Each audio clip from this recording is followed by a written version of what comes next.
Olá, meu nome é Natália Camarão, eu sou bolsista pesquisadora do LAI, né, como muitos de vocês já sabem, e hoje eu estou de volta para falar com vocês sobre os defeitos do desenvolvimento da região oral e maxilofacial.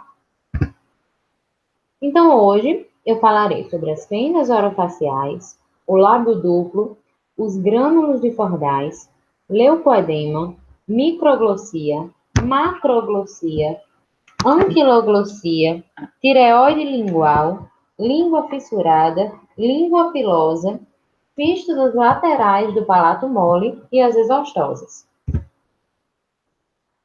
Vamos falar agora sobre as fendas orofaciais. Bom, a formação da face e da cavidade oral é de natureza complexa e envolve o desenvolvimento de múltiplos processos teciduais que devem se unir e fusionar de modo muito ordenado. Distúrbios no crescimento desses processos teciduais ou nas suas fusões podem resultar na formação de fendas orofaciais. O desenvolvimento da porção central da face tem início por volta do início da quarta semana de desenvolvimento humano, com o aparecimento dos placoides nasais, os olfatórios, de cada lado da parte inferior do processo frontonasal. A proliferação de ectomesênquima em ambos os lados de cada placoide resulta na formação dos processos nasal mediano e nasal lateral. Entre cada par dos processos existe uma depressão ou fossa nasal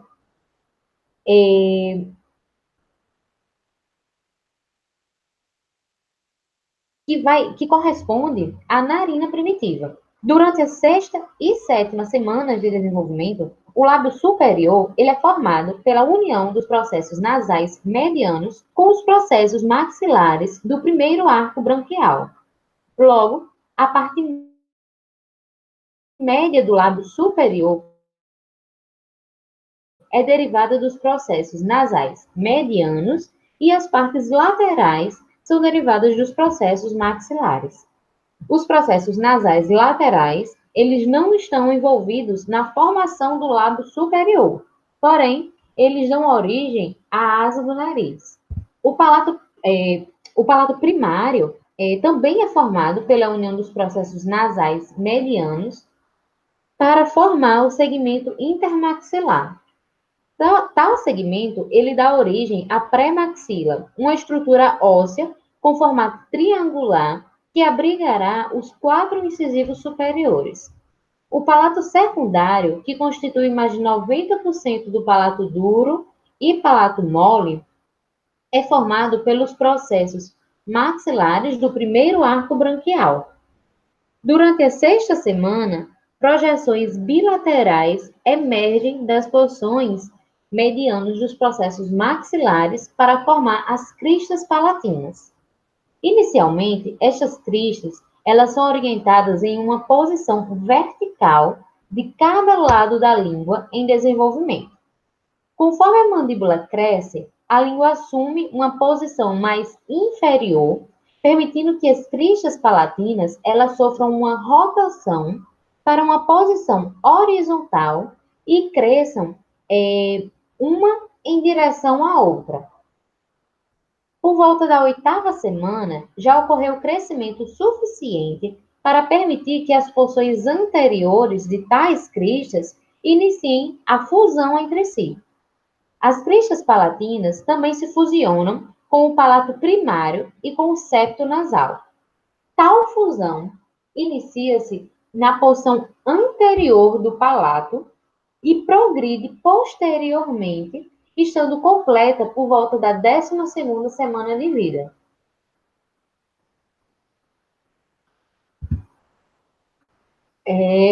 Como, após essa explicação, nós podemos imaginar, né, a fusão defeituosa do processo nasal mediano com o processo maxilar irá resultar na fenda labial. Assim como a falha da fusão das crestas palatinas resultará na fenda palatina. Frequentemente, a fenda labial e a fenda palatina, elas ocorrem juntas.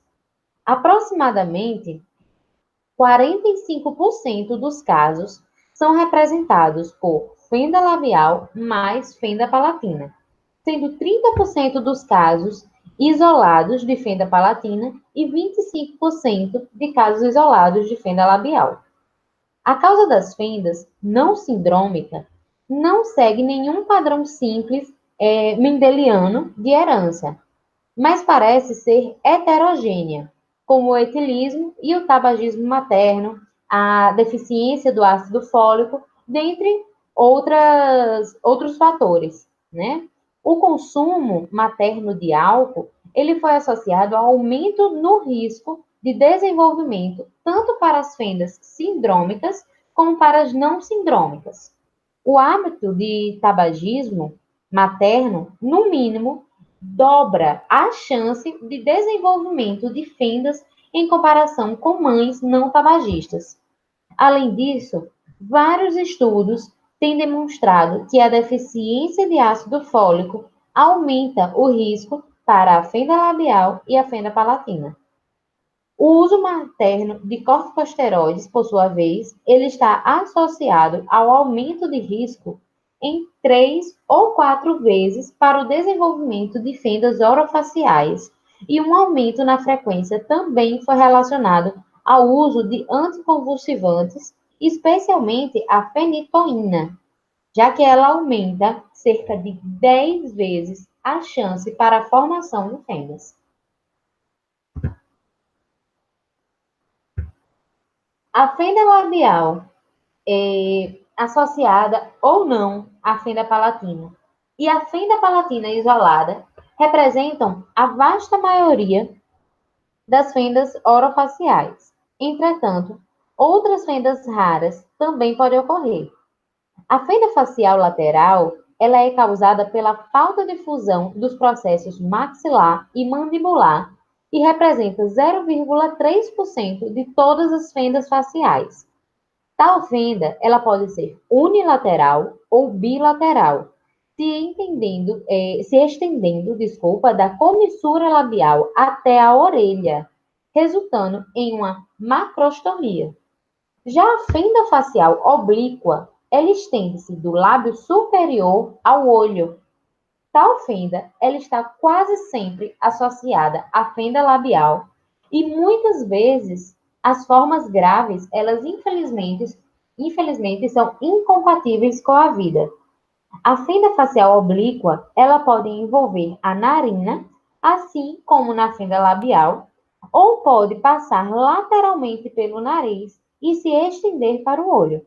Essa fenda, ela é rara, representando apenas um em cada 1.300 casos de fendas faciais.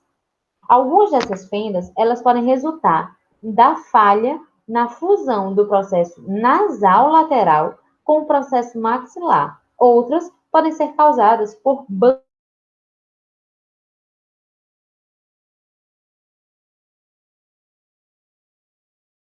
do lábio superior. É uma anomalia raríssima que resulta da falha na fusão dos processos nasais medianos.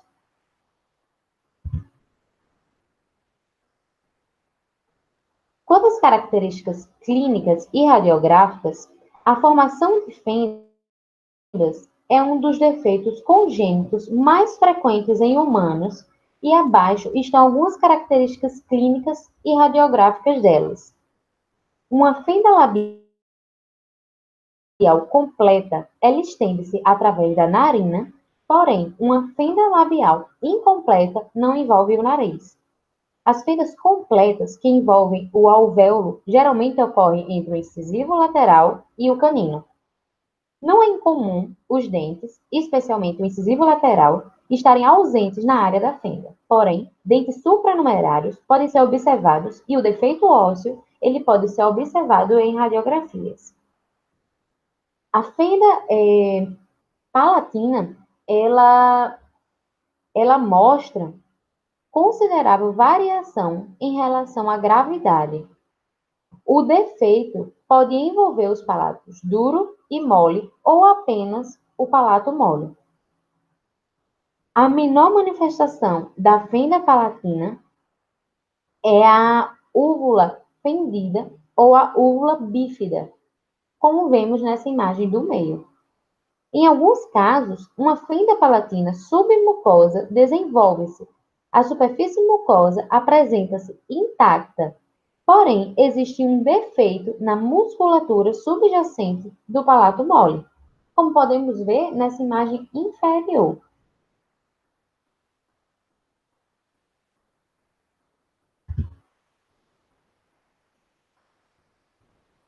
O paciente portador de uma fenda, ele é afetado por vários problemas, alguns muito óbvios e outros nem tanto.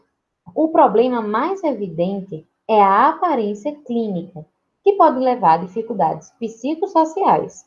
Outro problema é a maloclusão observada, que é causada pelo colapso do arco maxilar, possivelmente com a ausência de dentes, dentes supranumerários ou ambos. Além disso, a dificuldade na fala e na alimentação são inerentes à condição, especialmente nos casos de fenda palatina. O tratamento do paciente com fenda orofacial é desafiador. O tratamento ideal deveria envolver uma abordagem multidisciplinar, incluindo, porém não limitando-se a isso, tá certo? Incluindo um pediatra, cirurgião bucomaxilofacial, otorrinolaringologista, cirurgião plástico, odontopediatra, ortodontista, protesista, fonoaudiólogo e geneticista. A cirurgia reparadora, ela geralmente envolve múltiplos procedimentos primários e secundários durante a infância. Os tipos específicos de procedimentos cirúrgicos e a época em que são realizados variam de acordo com a gravidade do defeito e da filosofia seguida pela equipe. Mas sabe-se que o fechamento primário do lábio é geralmente realizado durante os primeiros meses de vida, seguido posteriormente pela correção do palato. Os aparelhos protéticos e ortopédicos são com frequência utilizados para moldar ou expandir os segmentos da maxila antes do fechamento do defeito do palato. Na fase mais tardia da infância, enxertos ósseos autógenos podem ser colocados na região defeituosa do osso alveolar. Posteriormente, procedimentos ortognáticos e enxertos de tecido mole podem ser usados para melhorar a função e a estética. Falarei agora com vocês sobre o lábio duplo. O lábio duplo é uma anomalia oral rara, caracterizada pelo crescimento exuberante do tecido da mucosa labial. A sua maior frequência é de natureza congênita, porém, pode ser adquirido tardiamente durante a vida. Acredita-se que os casos congênitos desenvolvam-se durante o segundo ou terceiro mês da gestação, como resultado da persistência do suco entre a parte vilosa e a parte glaba do lábio.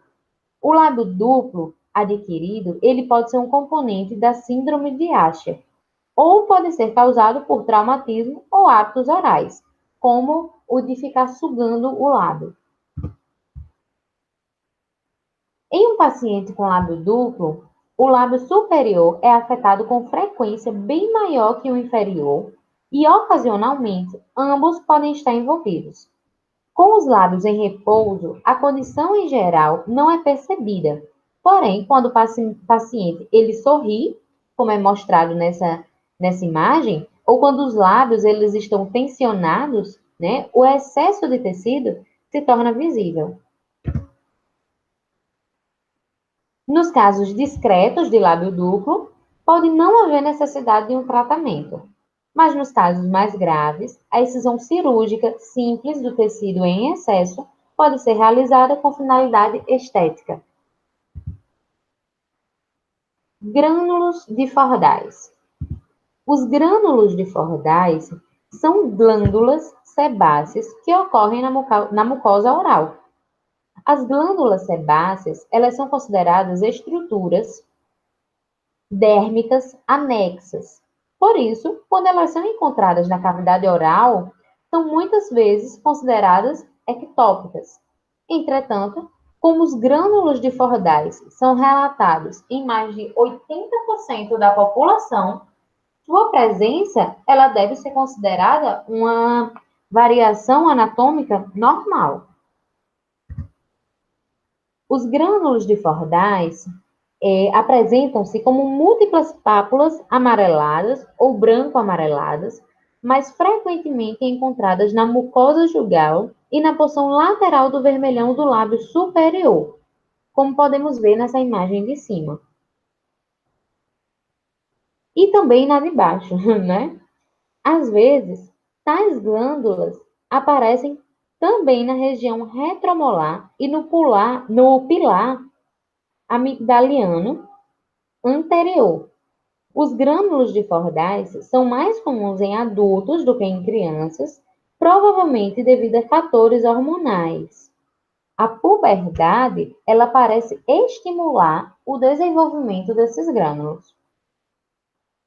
As lesões, elas são tipicamente assintomáticas, embora o paciente eles sejam capazes de sentir uma leve rugosidade na mucosa. Além disso, podem ocorrer variações clínicas consideráveis. Em alguns casos, os pacientes eles podem ter uma quantidade pequena de lesões, enquanto que outros podem ter literalmente centenas desses grânulos.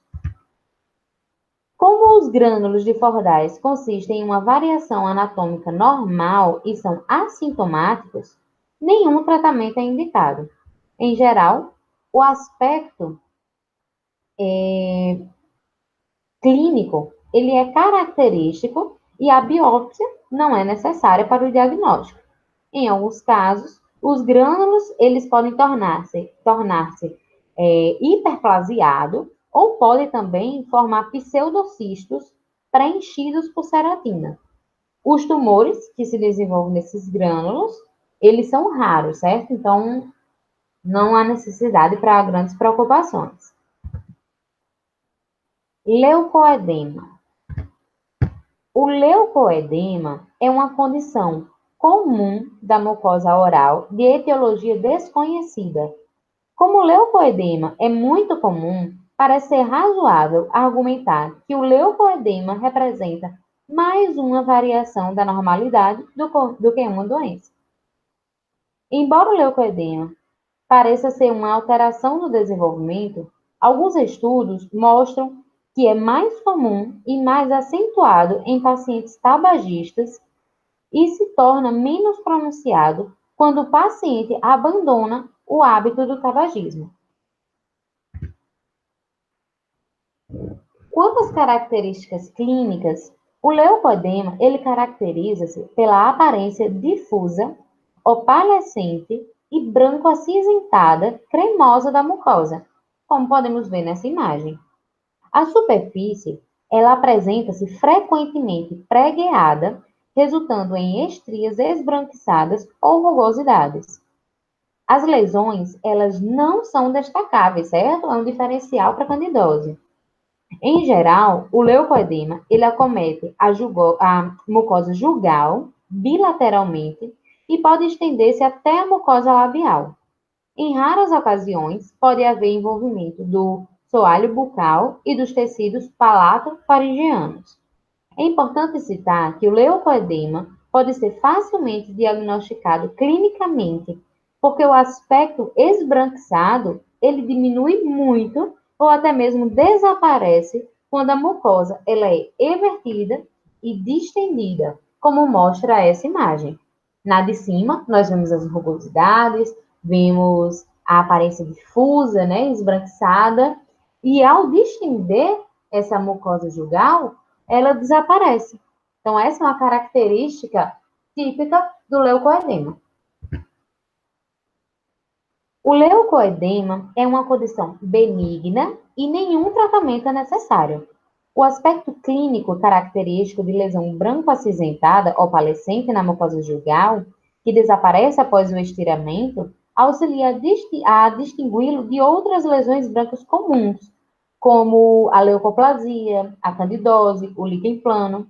Então, a mucosa afetada, ela sempre deve ser distendida quando o exame clínico, durante o exame clínico, para que a gente possa excluir lesões subjacentes que podem estar encobertas pela alteração edematosa. Microglossia, também conhecido como hipoglossia. A microglossia é uma alteração de desenvolvimento incomum de etiologia desconhecida, caracterizada por uma língua anormalmente pequena. Em casos raros, a língua ela pode simplesmente estar ausente, que é conhecida como aglossia. A microglossia isolada, ela pode ocorrer e um grau pequeno de microglossia pode ser difícil de diagnosticar, podendo não ser notado. No entanto, a maioria dos casos relatados tem sido associado a um grupo de condições sobrepostas conhecidas como síndromes de hipogênese oromandibular membros.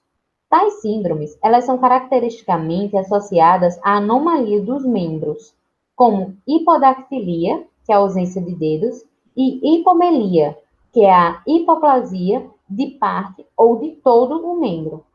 Outros pacientes têm anormalidades simultâneas, como a fenda palatina, a banda intraoral e transposição das vísceras. A microglossia está frequentemente associada à hipoplasia da mandíbula e os incisivos inferiores podem estar ausentes. O tratamento do paciente com microglossia varia de acordo com a natureza e gravidade da condição. Procedimentos cirúrgicos e ortodônticos, eles podem melhorar a função oral e, surpreendentemente, muitas vezes o desenvolvimento da fala é bom, porém, vai variar de acordo com o tamanho da língua. Falando agora sobre o oposto, né? Sobre a macroglossia. A macroglossia, por sua vez, é uma condição incomum caracterizada pelo aumento da língua. Este aumento, ele pode ser causado por diversas condições, incluindo malformações congênitas e doenças adquiridas, sendo as causas mais frequentes as malformações vasculares e a hipertrofia muscular. A macroglossia, ela ocorre mais em crianças e sua apresentação ela pode variar de leve a grave. Nos recém-nascidos, a macroglossia ela pode se manifestar inicialmente pela respiração ruidosa, incontinência salivar, causando a baba, né, aquela saliva excessiva, e a dificuldade na alimentação. Além disso, o aumento da língua, ela pode causar gagueira e a pressão da língua contra a mandíbula e os dentes pode produzir edentações na margem lateral da língua. Fica conhecida como a língua crenada, né? Essas marcas que ficam na lateral da língua, como mostra essa imagem de baixo, tá certo? Além disso, nós podemos ver a presença de mordida aberta e de prognatismo mandibular. Se a língua ela se projeta constantemente para fora da boca, ela pode ainda apresentar ulcerações, infectar-se secundariamente ou até mesmo sofrer necrose. Nos casos de uma macroglossia acentuada, então, né, pode ocorrer também uma obstrução das vias aéreas. O tratamento e o prognóstico da macroglossia dependem da causa e da gravidade da condição. Nos casos brandos, o tratamento cirúrgico pode não ser necessário, embora a fonoaudiologia possa ser útil quando a fala é afetada. Nos pacientes sintomáticos, pode haver necessidade de redução da língua através da glossectomia. Falarei agora sobre a anquiloglossia, mais conhecida, né, com o nome popular de língua presa. A anquiloglossia é uma anomalia de desenvolvimento da língua caracterizada pelo freio lingual curto, resultando na limitação dos movimentos da língua. A anquiloglossia, ela pode apresentar manifestações clínicas variadas, desde casos leves e com pouco significado clínico, até casos raros de anquiloglossia completa, onde a língua ela é totalmente fusionada ao soalho bucal. Ocasionalmente, o freio ele estende-se anteriormente e insere-se no ápice lingual, podendo ser observada, nesses casos, uma discreta fenda nessa região. É frequentemente sugerido que a anquiloglossia pode resultar em problemas de fonação. Entretanto, em geral, o freio encurtado resulta apenas em dificuldades menores, porque a maioria das pessoas ela pode compensar as limitações dos movimentos da língua. Até o momento, existem raros casos de pacientes que experimentaram uma melhora notável na fala imediatamente após a correção cirúrgica da anquiloglossia. Entretanto, com o aumento da popularidade do aleitamento materno ao longo das últimas décadas, alguns clínicos relacionaram a anquiloglossia com problemas na amamentação, tais como dor no mamilo ou dificuldade do bebê de se acoplar ao seio, dificultando a nutrição da criança e, consequentemente, necessitando de intervenção. Hoje em dia existem testes, né, os testes da linguinha, que é possível ter uma previsão de possíveis consequências para a inserção, né, daquele freio lingual, se vai prejudicar a criança, se não vai, se vai dificultar aquela amamentação, ou se ela conseguirá amamentar normalmente. Porque até esperar, o fato de esperar um tempo considerável até notar essa dificuldade, para depois interferir, a criança ela já pode estar numa fase de negar o peito, né? E negar o peito significa negar a amamentação, que é tão importante para o seu desenvolvimento. Como a maioria dos casos de anquiloglossia causa pouco ou nenhum problema clínico, não há necessidade de tratamento. Para recém-nascidos com problemas específicos de amamentação, uma frenotomia, que é um corte ou apenas uma liberação do freio, pode ser realizada. Em crianças ou em adultos com dificuldades funcionais, a frenectomia, que é a liberação total do freio com reparo plástico, pode permitir maior facilidade aos movimentos da língua. É válido citar que, frequentemente, em crianças pequenas, recomenda-se que a cirurgia ela seja adiada até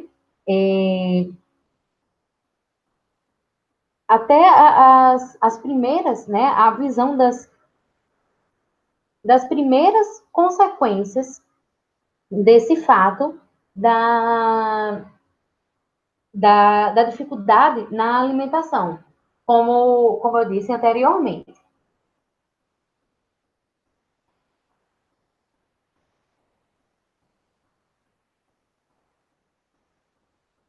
Mas é importante observar, né? Desculpa, eu estava esquecendo de citar esse fato, que conforme a criança cresce, a língua ela torna-se mais alongada e fina no ápice, muitas vezes diminuindo a extensão da anquiloglossia. Provavelmente, a condição ela é corrigida espontaneamente em muitos casos. Por isso, ela é menos comum em adultos. Então, tem que observar essa possível consequência sem ser imprudente, né? E sair realizando uma frenotomia sem as observações de maneira responsável. Tireoide lingual. Entre a terceira e quarta semana de vida intrauterina, a tireoide ela começa a se desenvolver pela proliferação epitelial no soalho do cordão faringiano. Por volta da sétima semana de vida embrionária, o botão tireoidiano ele migra inferiormente para o pescoço e finalmente posiciona-se anteriormente à traqueia e à laringe. Posteriormente, o local de onde o botão migrou, ele invagina-se e torna-se o forame cego, localizado na junção dos dois terços anteriores e o terço posterior da língua, na linha média. Se a glândula primitiva não migrar normalmente, um tecido tireoidiano ectópico, ele pode ser encontrado entre o forame cego e a epiglote, o qual receberá a denominação de tireoide lingual. De todas as tireoides ectópicas, 90% são encontradas nessa região. Quanto às características clínicas, a tireoide lingual ela pode variar de lesão nodular pequena e assintomática a grandes massas, que podem bloquear as vias aéreas. Os sintomas clínicos mais comuns são a disfagia, que é a dificuldade de deglutição, disfonia, dificuldade de fonação, né, a alteração ou enfraquecimento da voz, e a dispneia, que é uma dificuldade de respiração. Muitas vezes, o aumento do volume ele é vascular, porém, a aparência clínica é variável e não existem aspectos confiáveis para diferenciá-la de outras massas que também podem se desenvolver nessa área. As tireoides linguais, evidentes clinicamente ou sintomáticas, são muito menos comuns, mas são 4 a 7 vezes mais comuns em mulheres. E esse fato talvez se dê por causa das influências hormonais. Os sintomas, eles geralmente surgem durante a puberdade, adolescência, gestação ou menopausa. É importante fazer uma análise detalhada do caso antes de prosseguir com qualquer tratamento, pois em 70% dos casos, essas glândulas ectópicas essa glândula ectópica é o único tecido tireoidiano do paciente. Por este motivo, a biópsia, ela geralmente é evitada. Em alguns casos, a biópsia incisional, ela pode ser necessária para confirmar o diagnóstico ou excluir alterações malignas. Bom, nenhum tratamento é necessário para a tireoide lingual assintomática, a não ser um acompanhamento periódico. Nos pacientes sintomáticos, a terapia supressiva com suplemento de hormônio tireoidiano pode frequentemente reduzir o tamanho da lesão.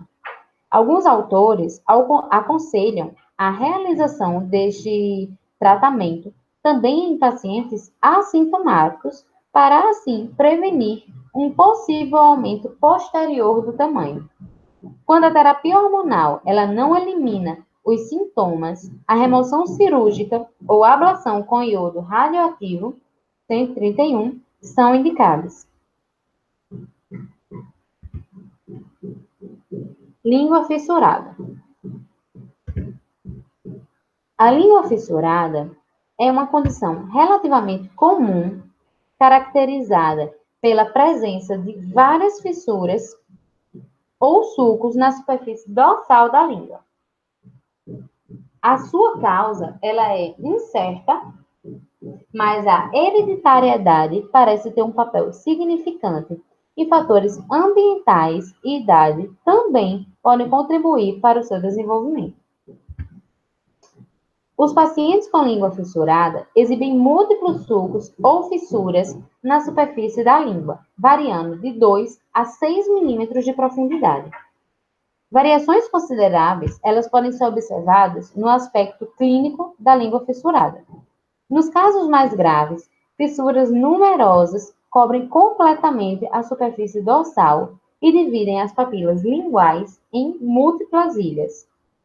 Alguns pacientes apresentam fissuras localizadas preferencialmente na porção dorsolateral da língua. Outras exibem uma fissura central ampla com fissuras menores ramificando-se perpendicularmente. Em geral, tal condição é assintomática, embora alguns pacientes queixem-se de uma ardência discreta ou até mesmo de dor. A língua fissurada é uma condição benigna e nenhum tratamento específico é indicado. Entretanto, é importante que o paciente seja bem orientado quanto à escovação da língua, pois os restos alimentares retidos podem atuar como uma fonte de irritação. Língua pilosa. A língua pilosa, ela caracteriza-se por acúmulo acentuado de ceratina nas papilas filiformes do dorso lingual, resultando em uma aparência semelhante a pelos. Aparentemente, essa condição ocorre por um aumento na produção de ceratina ou por um decréscimo na descamação da ceratina normal. Embora sua causa seja incerta, muitos pacientes afetados são tabagistas crônicos. Outros fatores possivelmente associados são a debilitação geral, a higiene oral deficiente e um histórico de radioterapia na região de cabeça e pescoço. A língua pilosa, ela é mais comum na linha média anterior às papilas circunvaladas, espalhando-se para as margens lateral e anterior. As papilas alongadas geralmente são acastanhadas, amareladas ou enegrecidas, como resultado do crescimento de bactérias cromogênicas, pigmentos do tabaco e alimentos. Algumas vezes, a maior parte do dorso da língua pode estar envolvida, resultando em uma aparência espessada, como mostra essa imagem inferior. As múltiplas papilas filiformes individualmente aumentadas podem ser elevadas utilizando-se uma gaze ou um instrumental para isso. A condição é, em geral, assintomática, embora às vezes alguns pacientes queixem-se de uma sensação de náusea ou de um gosto desagradável na boca. Como o diagnóstico ele pode ser obtido devido ao aspecto clínico, a biópsia ela é desnecessária na maioria dos casos. Em alguns pacientes, células epiteliais descamadas e numerosas bactérias acumulam-se no dorso da língua, porém, sem as projeções filiformes semelhantes a pelos. Esses casos, como que está mostrado nessa imagem, que são frequentemente denominados de língua saburrosa, também podem ser fonte de halitose. A língua pilosa e a língua saburrosa, elas são condições benignas que não trazem sequelas relevantes. Muitas vezes, a preocupação principal é a aparência estética da língua, possivelmente associada à halitose. Quaisquer fatores predisponentes, como tabaco, antibiótico ou antisséptico bucal, devem ser eliminados e uma excelente higiene oral deve ser efetuada. A descamação das papilas hiperceratóticas, ela pode ser realizada com a raspagem periódica ou limpeza com escova de dentes ou também um raspador de língua.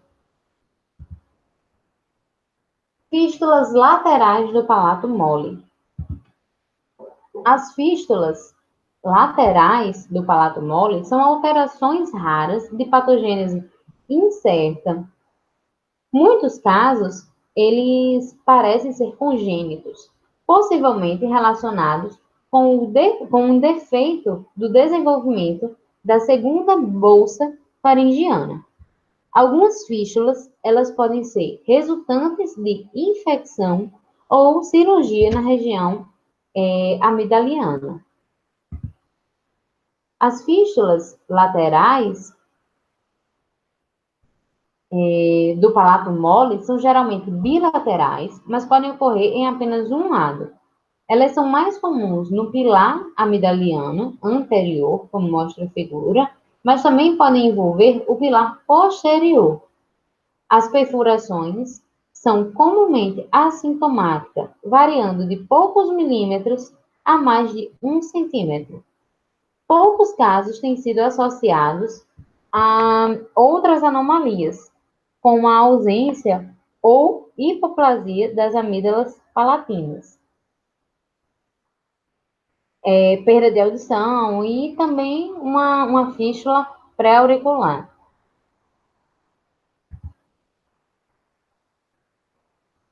Quanto ao tratamento e prognóstico, as lesões são inócuas e não há necessidade de um tratamento. Exostoses. Exostoses são protuberâncias ósseas localizadas que surgem da cortical óssea.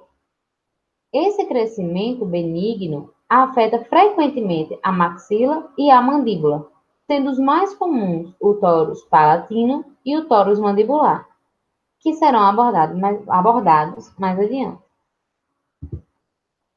As exostoses vestibulares ocorrem como aumentos de volume ósseos bilaterais ao longo da face mandibular. Geralmente, as exostoses vestibulares são assintomáticas, a menos que a fina mucosa de revestimento se torne ulcerada por trauma. As exostoses palatinas, conhecidas como tubérculos palatinos, são protuberâncias ósseas semelhantes que se desenvolvem no palato lingual das tuberosidades palatinas. Essas lesões são geralmente bilaterais, mas podem acometer apenas um lado. Outra variante rara e interessante é a exostose subpôntica reacional, que é uma proliferação óssea subpôntica, uma hiperplasia óssea subpôntica, a qual pode se desenvolver da crista óssea alveolar abaixo do pôntico de uma prótese fixa na região posterior, como mostra perfeitamente essa imagem.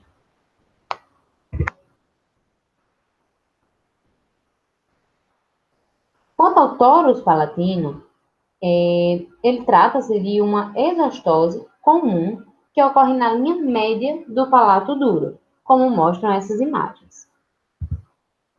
Às vezes, os tórus palatinos são classificados de acordo com a sua aparência morfológica. O tórus plano tem uma base ampla e uma superfície lisa, ligeiramente convexa. Ele se estende simetricamente para os dois lados da ráfia palatina. O tórus alongado apresenta-se como uma crista na linha média ao longo da ráfia palatina. Algumas vezes tem um sulco central presente. O tórus nodular, ele apresenta-se como protuberâncias múltiplas, cada uma com sua base. Essas protuberâncias, elas podem coalescer, formando sulcos entre si. O tórus lobular, também uma massa lobulada, porém origina-se de uma base única. O tórus lobular, ele pode ser sessile ou pedunculado.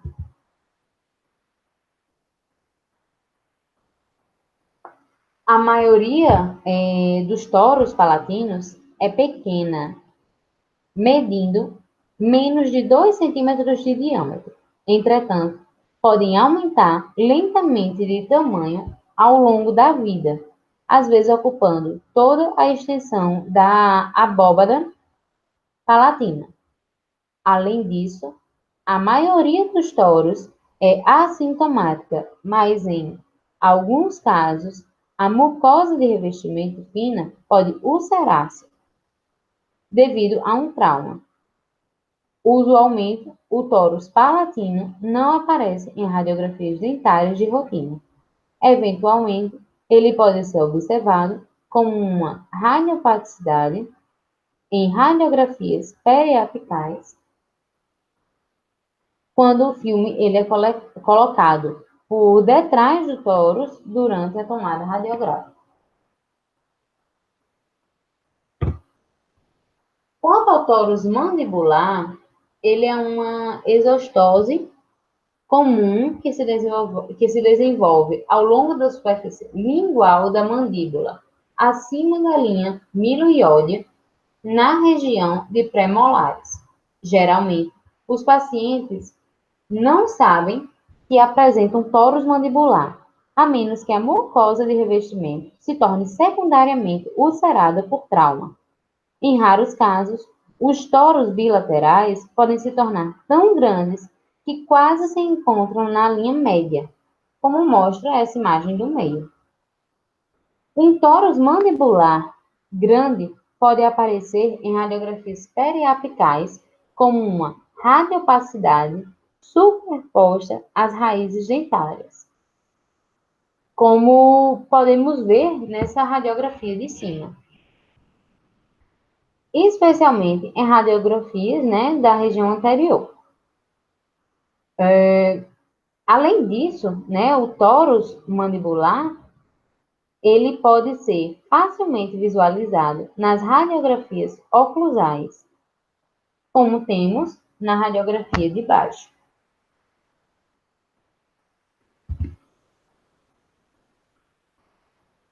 Na maioria das exostoses, o aspecto clínico ele é suficiente para o diagnóstico, tornando a biópsia desnecessária.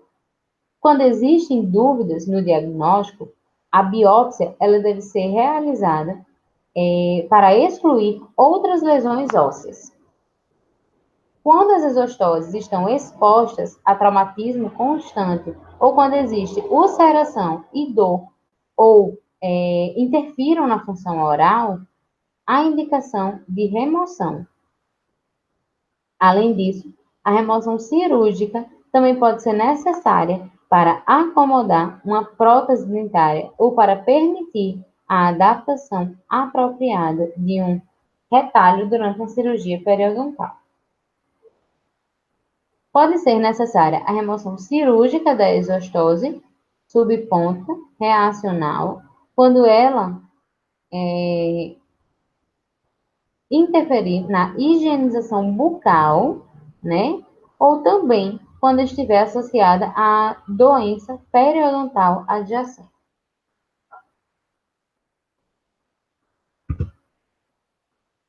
Bom, finalizamos, né, aqui a nossa web. E para concluir, é importante ressaltar que no primeiro atendimento ao paciente, os profissionais de saúde devem anotar no prontuário a história médica, os vícios como etilismo e tabagismo e a frequência de uso. E em seguida, deve-se realizar o exame físico, onde será avaliado se há assimetria facial, se há aumento de volume, alterações anatômicas, alterações de cor. E em caso de identificação da lesão, deve-se anotar a quantidade, a localização, as características e a duração dessa lesão. Além disso, após os exames intra e extra-orais, se necessário, devem ser solicitadas radiografias periapicais e panorâmicas e ou a biópsia. Isso quando for necessário, certo? Como vimos, a maior parte dos defeitos de desenvolvimento da região oral e maxilofacial consistem em uma variação anatômica normal e são assintomáticos, não sendo nenhum tratamento indicado. Em geral, o aspecto clínico ele é característico e a biópsia ela não é necessária para o diagnóstico, mas precisam de um acompanhamento periódico. Entretanto, é evidente a importância do conhecimento teórico do cirurgião dentista para que assim possa observar as possíveis alterações em seu paciente, diagnosticar e tratá-lo corretamente. Essas foram